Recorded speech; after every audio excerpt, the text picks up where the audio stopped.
कैसे हैं आप लोग। आई होप आप सब अच्छे होंगे। इस वीडियो में हम लोग क्लास 8 इतिहास का अध्याय 2 पढ़ने वाले हैं, जिसका नाम है भारत में अंग्रेजी राज्य की स्थापना।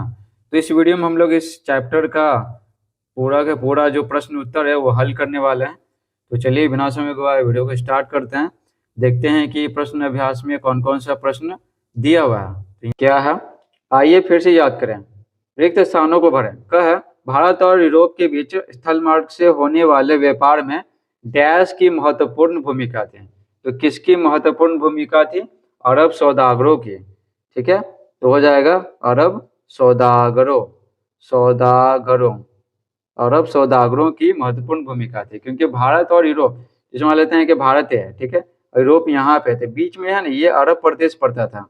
ठीक है, तो यहाँ के भारत के व्यापारी अरब प्रदेश के व्यापारी को बेच दिए, और अरब प्रदेश के व्यापारी फिर कहाँ यूरोप के व्यापारियों को बेचते थे। ठीक है, तो बीच में ये आ जाते थे, और बहुत सारा मुनाफा ना ये अरब सौदागर ही कमाते थे। ठीक है, तो ये हो जाएगा अरब सौदागर। उसके बाद देखिए यहाँ पर क्या हो गया, अरब सौदागर। देखिए यहाँ मिटर गया तो फिर से लिख देते हैं अरब सौदागरों। ठीक है, ख है, कंपनी द्वारा खरीदा गया माल डैश में रखा जाता था।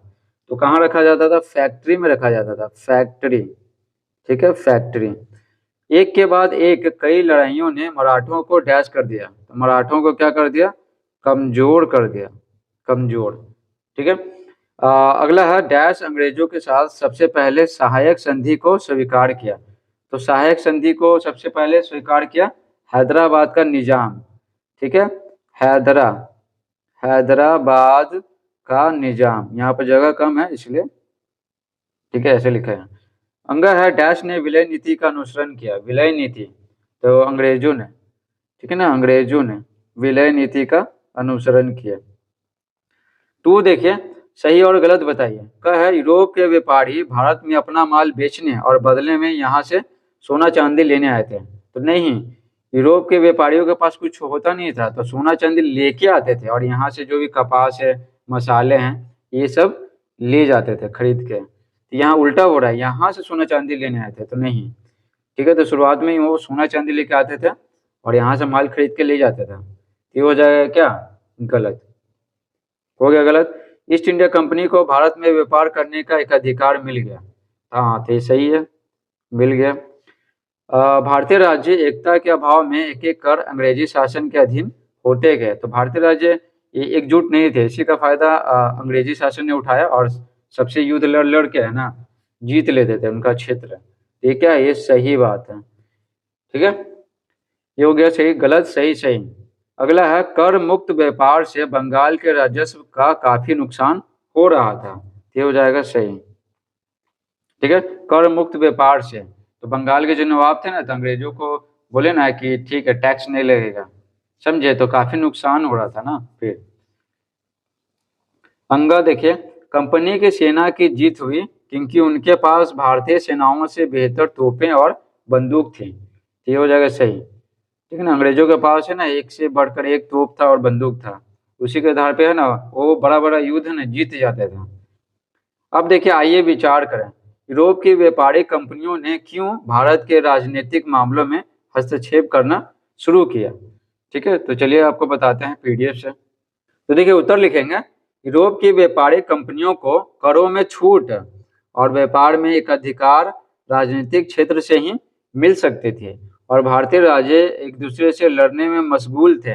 इसी स्थिति का लाभ उठाकर उन्होंने भारत के राजनीतिक मामलों में हस्तक्षेप करना शुरू कर दिया। ठीक है, तो यहाँ पर क्या बोला गया, यूरोप है ना, यूरोप तो आए थे व्यापार करने, ठीक है, तो सिर्फ कमाना था उनका पर्पस। लेकिन फिर क्या ना, फिर राजनीतिक, जिसको बोलते हैं ना राजनीतिक मामलों में, यानी राजनीति में वो हस्तक्षेप करने लगे, इंटरेस्ट लेने लगे। क्यों?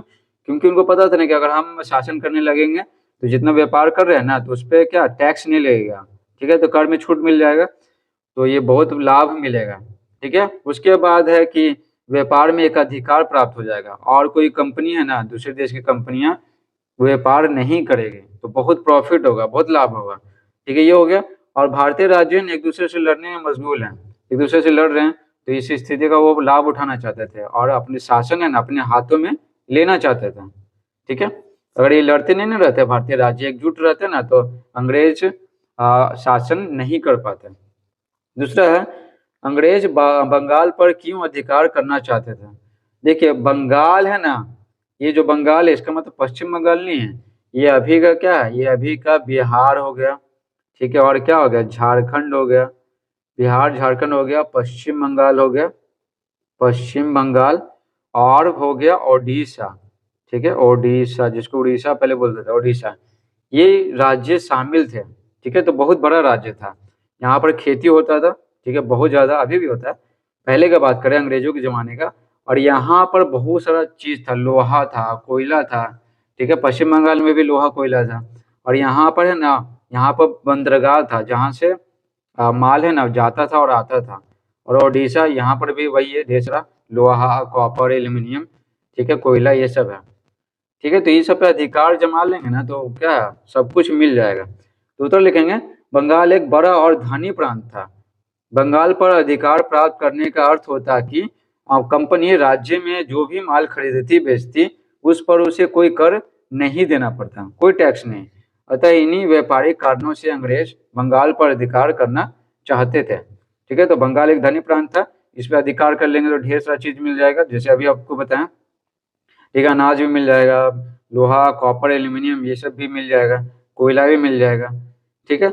उसके बाद है कि अगर शासन कर लेंगे तो इन बंगाल में जो भी व्यापार करेंगे तो उस पर टैक्स नहीं देना पड़ेगा, तो फायदा ही फायदा है। उसके बाद है कि पता ना कि बंदरगाह, ठीक है, बंदरगाह मिलेगा, ये पश्चिम बंगाल में था, जहाँ से क्या होता था, व्यापार होता था बड़े बड़े पानी के जहाज से, ठीक है। यहाँ से जो रहेगा सामान वो अपने देश में भेजेंगे और यूरोप में भेजेंगे, और यूरोप से कुछ सामान जो बन के आएगा फैक्ट्री में वो इंडिया लाएंगे, ठीक है।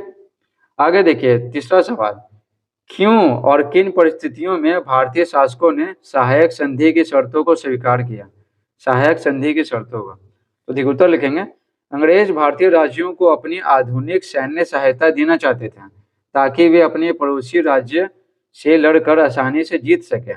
ज्यादातर राज्य कंपनी की सैनिक शक्ति से डरकर भी सहायक संधि को स्वीकार कर लिया। देखिए सहायक संधि में क्या होता था, अंग्रेज बोलते थे ना कि हमारा सेना ले जाओ, ठीक है, तुम जैसे मान लेते हैं कि राजा का क्षेत्र है, ये क्या है, राजा का क्षेत्र, एक राजा का, तो अंग्रेज बोले ना कि अपने क्षेत्र में अपने यहाँ मेरे सैनिकों को ना, मेरे सैनिकों को रख लो और बदले में कुछ पैसा दे देना, और सैनिकों का जो खाना पीना रहना है वो तुम ही देखना, इतना हो जाएगा। ये राजा है ना, ये राजा ये सहायक संधि को स्वीकार क्यों कर लेते थे, ये इनके जो बगल में जो राज्य होता था ना, इनसे झगड़ा चलता था, तो ये सोचे ना राजा कि हाँ अंग्रेजों का सेना ले लेंगे और फिर क्या है, फिर इसको युद्ध लड़ेंगे और इससे युद्ध लड़ेंगे और जीत जाएंगे, ठीक है, इसलिए इसलिए सहायक संधि की शर्तों को स्वीकार कर लिया। इनको हमेशा डर लगा रहता था कहीं पड़ोसी राज्य आक्रमण न कर दे और फिर हरा न दे, ठीक है। उसके बाद है कि ज्यादातर राज्य कंपनी की सैनिक शक्ति से भी डरकर है ना सहायक संधि को स्वीकार किया। अंग्रेज बोले कि हाँ हमारी सेना को रख लो, ठीक है, और रखो, और हमको जब काम पड़ेगा तो हम ले जाएंगे, ठीक है, युद्ध लड़ने, लेकिन जब तुमको काम पड़ेगा तो तुम उससे युद्ध लड़वाना। तो आगे देखिए चौथा है, पलासी और बक्सर के युद्धों में आप किसे निर्णायक मानते हैं और क्यों। उत्तर लिखेंगे, पलासी और बक्सर के युद्धों में, पलासी का युद्ध हुआ था क्या 1757 में, और बक्सर का युद्ध हुआ था 1764 में। तो देखिए उत्तर लिखेंगे, पलासी और बक्सर के युद्धों में हम बक्सर के युद्ध को निर्णायक मानते हैं, क्योंकि पलासी युद्ध द्वारा अंग्रेजों को बंगाल की दीवानी मिली। दीवानी मतलब क्या होता है, कर इकट्ठा करने का अधिकार प्राप्त होना, ठीक है, और इसमें सिर्फ बंगाल नवाब को हराए थे, सिर्फ बंगाल के नवाब को, ठीक है, कब, पलासी के युद्ध में। लेकिन बक्सर के युद्ध द्वारा बंगाल, बिहार और उड़ीसा की दीवानी मिली, ठीक है। तो समझ में आ रहा, पलासी के युद्ध में क्या सिर्फ बंगाल के नवाब को हराया, लेकिन फिर बक्सर के युद्ध में क्या बंगाल, बिहार और उड़ीसा की दीवानी मिल गया।